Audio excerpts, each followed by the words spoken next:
What's up, everyone? So I just finished watching the Billboard Awards. Now let's just discuss, first of all, I feel like Kelly Clarkson as a host, amazing. Which, let's just get into that tea, because she was like slaying the stage, being real funny, being like really energetic, being just like entertaining, like being a positive spirit, you know what I mean? No drama, no crazy shit. And like, I saw Tyra Banks up in the audience. I don't know if anyone else saw this, but like Tyra was pissed at her when Kelly was like, yeah, they picked me as the host, I don't know why. And Tyra was like, for like a good 7 seconds, they kept it on Tyra. I don't know what the tea was with that, but like, bitch, put a smile on your face. Because sometimes with Tyra, I feel like she's just like, trying to start some drama all the time. Like, what is her problem? What's her real problem?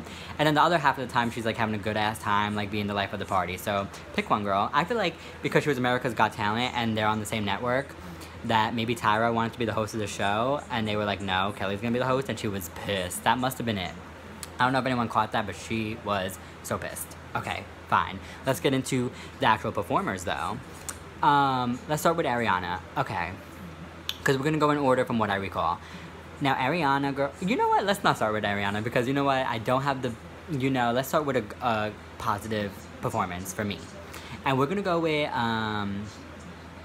BTS, because you know what? BTS always puts on a show. They give you choreography that is so insane. It's so crazy. It's so high octane, so high energy, so precise. Now, I was texting one of my friends, and she was like, who is BTS right now? Like, why are they so hype? Like, they are hyping these bitches up. I was like, be hyped, because they're gonna slay you. Like, you don't even understand what they're gonna give you. And she was like, okay, bitch, but if you lying, we're not gonna be happy. And when BTS got on the stage, she texted me and said 10 out of 10 would recommend. She said the song was catchy and she would like to hear it on studio version, even though she doesn't understand what the fuck they're saying. I was like, wow. And keep in mind, this friend is a black girl. She's not even just like, she loves hip-hop, and she's living for some K-pop, some Asian language, you know what I mean? She doesn't not live for that type of shit. So, really, BTS is, crossing cultural boundaries. That's what they're doing right now, girl. They're getting the white girls, the black girls, the Hispanics, the Asians, everybody's coming through for them. Okay, fine. And by the way, Fake Love, I feel like that song is actually really good. It's way better than DNA, which DNA was not my jam. But I have to say, to the BTS fans that are watching, I feel like I need them, next time they do an American award show, put the theatrics that they do, or like, I want them to showcase everything that they can do. Because at this point now, America knows they can dance. They know that they put on a performance where they can dance like nobody else can ever do in their life. And they need to show off the other sides of them that they can do, so that we can really see the full performance. Because when they perform at like the K-pop awards, like in Asia, or South Korea, whatever, they have a whole theatrical thing around it. So like, I want them to bring that here as well. Okay, fine. Next. Okay, so let's get into Ariana. To me, Ariana, I'm sorry, but that song, No Tears Left to Cry, is not a good song to perform. It's like not a good performance song. To me, it was like really boring. It was like kind of awkward almost, because I feel like the production was like really low. And then when you're singing that song, the song itself is kind of like, I don't know, just like very low energy, like really low energy. And the performance to me, like, it was just kind of awkward to watch. It looked like it had potential. Visually, like the way she, like, they looked like there was a concept there with the umbrellas and everything, and like walking around the stage and like going like behind these things and like doing all these things. There seemed like there was a concept somewhere there, but it got lost in translation. I don't know where the creative director is, but I don't know what was going on really. Like, it was kind of messy to me. I don't know. That song just does not work live. It's very boring to me. Like, it needs to have maybe live instruments, maybe make it a little more exciting, but even she looked like she was gonna fall asleep, girl. I was like, what the fuck? I was like, this girl is tired. She's bored with this song. But not saying the song is boring, because when I'm up in the club and that song comes on, I get so excited. But for some reason, live, it just does not translate. But she sounded amazing vocally, looked amazing. She did what she needed to do, really, but something was just off. Something's missing with that. Okay, fine. Next, Dua Lipa. Okay, I was happy about that. I was really happy about that performance. She got that flamingo. It was like a fun, cool setup. I liked all the girls coming together, all the choreography, but like, something was also missing with Dua Lipa for me. I don't know what it was. You know what? I'll take it. I'll accept it, because I can't really pinpoint, so that must mean it was a great vocal. I liked I just liked it. I mean, I don't know. I guess I could have felt a little bit more punch, but I feel like that with most of the performers, so I guess it's just never gonna happen, girl. I'm always looking for more energy because the girls just aren't bringing the energy to the stage. Am I wrong? Like, am I wrong? But who did bring energy was surprisingly Kelly Clarkson when she did Whole Lotta Woman. Not surprisingly, but like you would think that the new pop girls, the people that are actually doing like actual pop music, would be bringing more energy and more, you know, to the stage. But Kelly Clarkson, she did Whole Lotta Woman, and she fucking slayed the whole entire stage. The vocal was the best vocal of the entire night. The instrumentations, like it was so loud, it was so energetic, it was so fun. Like, what the fuck? Kelly Clarkson's vocals are unmatched. Sorry. If you can tell me who was better than her vocally, you would be lying, because Kelly's vocal on that song, and not on all the songs, but she did that medley too, bitch. She sang all those songs and she sounded amazing. I can't take it with Kelly because she truly is just such a talent. Not only did she slay that song with her vocal and give us the energy that we needed, but she also, like, it's so crisp. Like, even when she was just singing the verses to that song, it like just draws you in. I could not keep my eyes off of her. I was like, wow, Kelly, you're really giving me what I need. And look at all that weight she lost too, bitch. She's looking so good. She's looking so confident, so happy. I'm just living for her. Living for that performance. Now, speaking of vocals, Christina Aguilera, Demi Lovato. Let's discuss that. Okay. I thought that was actually really great. Let's talk about the song first of all, because I haven't done a reaction to that song yet. Fall in Line. I feel like the song is actually really good. I think it's really good. Well, it's cute. It's cute. It's good. It's really good. I don't know. Whatever. It's just it's a good song. It's not amazing though. Like, I'm sorry, Christina, you're not serving me the amazing songs that I need from you.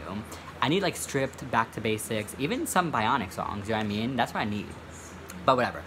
I do feel like the performance was vocally amazing from Christina. Christina sounded really great. Like, she's been really sounding better than she has in years to me. Like, Lotus era, she sounded a fucking mess. But on this era, every time I'm hearing her sing, she's giving me a vocal that I asked for. So we'll give her that. I love the whole concept of it with the military guys and like how she was kind of like being beaten and thrown like left and right, and Demi was coming through, and then like at the end they're holding each other. I was like, okay, bitch. But Demi vocally was pitchy.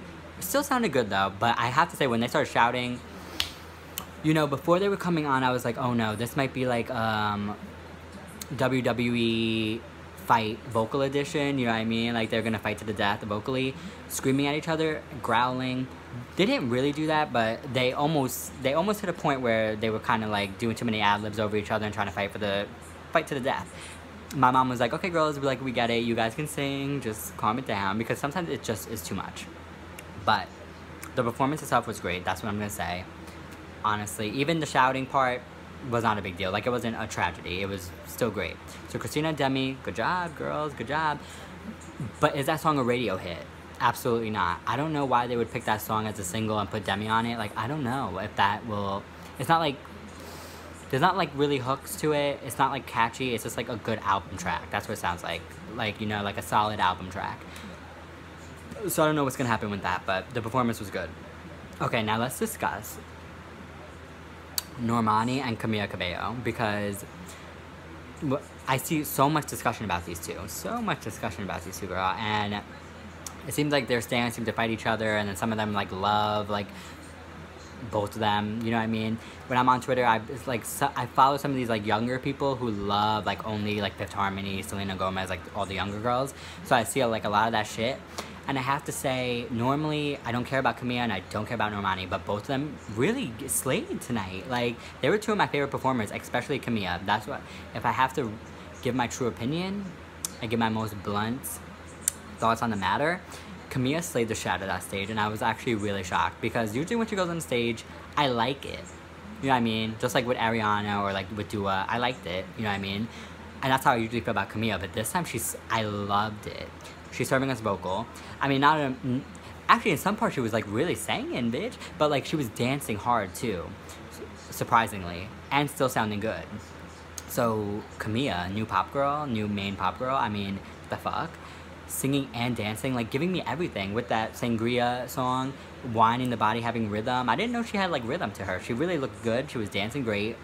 I was very happy about that. And then when she went to Havana, bitch, singing it, giving you so much energy, giving you so much choreography. She was looking like a star, strutting around, like, and she was giving you face. Like, giving a performance through the face, which you know is one of my favorite things that you need to do as a performer. So, Camila, girl, you really gave me what I needed. Shocked about it. I might have to stand her if she keeps giving me performances like this. Normani, never seen you perform besides in Fifth Harmony.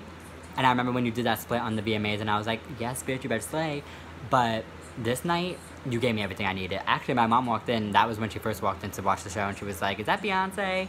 I was like, no, it's not, girl. And then she was like, oh, shit, she looks like a Beyonce. She kind of dancing like Beyonce because she started twirling on the floor and shit. So I was like, honestly, she was serving some Beyonce shit. Those twirls and dance moves on point. And giving you sensual, like giving you star presence. Like when you watch Fifth Harmony, to me, they came off so amateur, so like, did not look polished. And now all of a sudden they go separate and now they're looking like superstars, like they've been doing this their whole lives. Like, what the fuck? Where's the discrepancy? Like, I'm not really understanding why all of a sudden they know how to perform. Giving you face. Like, Normani was giving you sensual through the body, through the face, everything. Giving you talent. I was really happy about that. So, them two shocked me. Probably, like, really made my opinion of them go up the fucking roof, girl. Like, I'm very happy for them. Okay, now, let's go to the next two legends. And I think that's really it for the show. I don't really remember anybody else, but Janet and J-Lo. Okay, let's talk about J-Lo. J-Lo slayed the shit out of it. Hip-hop choreography going off. That song, though, Dinero, I'm not living for it. The problem with J-Lo is all her performances are amazing. But the songs, girl, can we work on the songs? Like, she goes off in the performances, but, like, we're not going to buy your music, though. Just because you perform live, we'll come to your concert. But we're not going to buy the songs because the songs are just, like, okay? Like, they're so generic. Like, she just does anything for a hit, and I'm, like, really not happy. You know what I mean? Like, she just hits on whatever is the trend, and then she, like, works her ass off, girl, but, like, those songs are just not the tea. Performance was hot, though. So we'll give it to her. And then, like, getting Cardi on the song and DJ Khaled, like, girl, you were working so hard for a hit, and it just looks so transparent. So, whatever. Okay, but Janet. Let's talk about Janet. Okay, let's give my real opinion on what Janet served us. Everybody in my family loved it. People were texting me they loved it. But, like, honestly, to me, I really liked it a lot. But to me, she could have done so much more. She could have done so much more. I'm so happy about that introduction they gave her, though. Like, bitch, you better give her all those icon stats. Like, she is a legend, and I'm glad they really presented it as the way that she is. But that performance, bitch, it was good. But first of all, the microphone was, like, kind of off. Like, the audio was a little off. And second of all, her dancing. When she was dancing, she was slaying the shit out of it. But there was a lot of walking around and, like, it was just weird to me because when I was watching her tour video, she was slaying it with the energy. Like, all the songs, like, the whole 2 hours, she's fucking slaying it. And on this one, she kind of looked like she was kind of, like, some parts looking like she was trying to save her energy. Like, she had it, but, like, she wouldn't go to the ultimate point. Does that make sense? Besides the if breakdown, she slayed that breakdown, which, by the way, the cameraman, the second she starts doing the if breakdown, she's like, it's time to dance. All of a sudden, the camera goes to the audience for, like, literally 15 seconds while she's doing the if breakdown, bitch. Are you really gonna play us like that? I was so pissed. But besides that, she did what she needed to do. I just do wish first of all, I wish it was longer, more songs, and just a little more dancing, girl. Because there was a lot of dancing going on around you, but you were kind of giving me, she did great, but, like, for Janet, I know what she's capable of, and she could have done more than that. But I feel like she was almost saving her breath so that she can go to that. Like, this is honestly what I think, because I know that she has so much more energy than what she served. She wanted to save all her energy to get to that microphone and to become Reverend Janet and give you that Baptist Christian church speech, because she was like, girl, God is the answer. God will give you the rejoice that you need, and God is coming for you, and God lives in me. I was like, okay, Janet, live for you, living for this speech that you're giving us and all the positivity, but, you know, I didn't need all that. I didn't need a 3-minute speech when I could have another 3 minutes of, you know, Rhythm Nation of all for you, you know what I mean? I really believe she was saving her breath so that she can go and give us that Jesus speech, so, I don't know. Okay, but overall, the award show was probably one of the more entertaining ones in a while. The Grammys were so fucking boring. VMAs was a shit. Like, no one performed well. Here, tonight, everyone performed well. No one did bad. Even the ones that I complained about, I'm just saying, like, they were lacking energy a little bit. But for the most part, it was, like, entertaining to watch. You know, good songs. Normani and Camila really giving me new pop girl realness. So I'm excited to see where they go in the future. Kelly giving us vocals. Oh my god, wait. In Vogue and fucking Salt and Pepper. What the fuck? They gave you one of the best performances of the night. These old ass R&B girls from the 80s or early 90s giving you one of the best performances. Energy, just fun. Vocals, that's what we're missing. We're missing like just the professionalism and the good music, okay? Like that's the other problem. That might be why some of these performances are just lackluster. It's not that they don't know how to perform, it's that the songs are not energetic enough. They're not packing a punch. So that maybe the artists don't really know how to perform it because, girl, you know, because the song is not giving them what they want. But you guys let me know what was your favorite artist performances. How do you feel about the award show in general? I really felt like Kelly as a host injected some energy. So maybe she was like a good positive. We should have her back again for another award show. And, you know, just let me know, girls. Let me know how you felt. And, thanks for watching.